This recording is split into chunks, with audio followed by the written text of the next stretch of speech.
ይህ እስረኛ ጭንቅላቱ ሊቆረጥ በተቃረበበት ጊዜም ምንም አይነት ቃላት አልተናገረም። የእስር ቤቱ ጠባቂዎች የማይክን አንገት ለመቁረጥ በተዘጋጀው ቦታ ላይ አመቻችተውታል። በዚህም ጊዜ ቢሆን ማይክ ስሜቱን ከመግለጽ ተቆጥቧል። ጆን ያልተለመደ ባህሪውን ሲያይ የሆነ ችግር እንዳለ መጠርጠር ጀመረ። በማይክ ቤት ውስጥ የተገኙትን የተለያዩ የሰው ቆዳ ጭንብሎችን ያስታውሳል። ግድያውን ለማስቆም ወዲያውኑ ወደፊት ወጣ። ከዚያም የትላንትናውን የፍርድ ቤት ውሎ ይቃኝ ጀመር። ጉንጯን በጣቷ ያለመቋረጥ ስትነካካ የነበረችው ሜሪ በእርግጥም የሞርስ ኮድን ለማይክ እያስተላለፈች ነበር። ማይክ ምንም አይነት ምላሽ እየሰጣት ባይመስልም እንኳ በአይኑ እንቅስቃሴ ይመልስላታል። ሜሪ የማይክን መልእክት በመቀበል መጻፏን ቀጥላለች። ሁለቱ ሰዎች ውይይታቸውን ሲጨርሱ ዳኛው በማይክ ላይ የሞት ፍርድ ፈረደበት። በዚህም ህዝቡ በጣም ተደሰተ። ነገር ግን በዚያ ቅጽበት ሜሪ እፎይታ የተሞላበት ፈገግታ አሳይታለች። ሆኖም ግን እሱና ሜሪ አስቀድመው ማንም ሊደርስበት የማይችል የማምለጫ እቅድ አውጥተዋል። ሜሪ ማይክ የሰጣትን መረጃ ተከትላ የማዳን ስራዋን ጀመረች።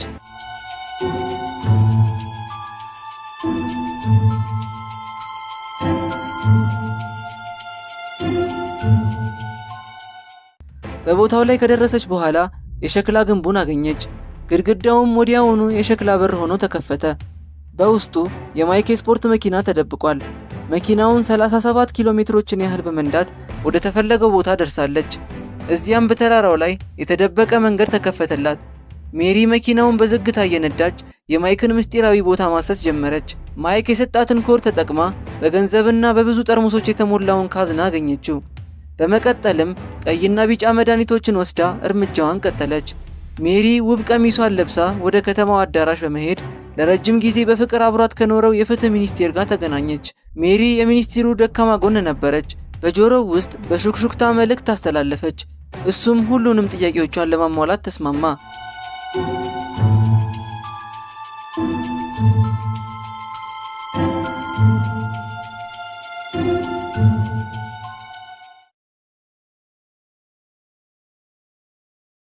ሜሪ በጠረጴዛው ላይ ያለውን ጋዜጣ አነሳችና የማይክን ግድያ በተመለከተ የተጻፈውን ዜና ካነበበች በኋላ ዲያብሎስ በአካል ምን እንደሚመስል ለማየት ፍላጎት እንዳላት ገለጸችለት።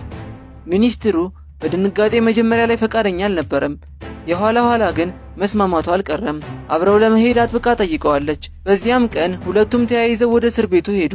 ጆንም ማይክን በምርመራ ሰበብ ማግኘት እንደሚፈልግ ጠባቂውን በተሳካ ሁኔታ ሳመነው። ሶስቱም ወደ ምርመራ ክፍሉ ገቡ። ከ30 ደቂቃዎች በኋላ ማይክ ዝም ብሎ መቀመጥ እንጂ ምንም አይነት ምላሽ እንደማይሰጥ የተረዳው ጆን በዚህ መንገድ ከሱ ምንም ነገር ማግኘት እንደማይችል ተረዳ። ጠባቂውም ቢሆን ማይክ ወደ እስር ቤቱ ከገባበት ጊዜ ጀምሮ ሁል ጊዜ እንደዚህ በዝምታ እንደቆየ ገልጾለታል። ዘወትር ቀጥ ብሎ ይታያል፣ ነገር ግን ምንም አይነት ቃል አይናገርም። በሩ ሲዘጋ ሜሪ ጊዜ ሳታባክን ሚኒስትሩን መድኃኒት ወጋችው።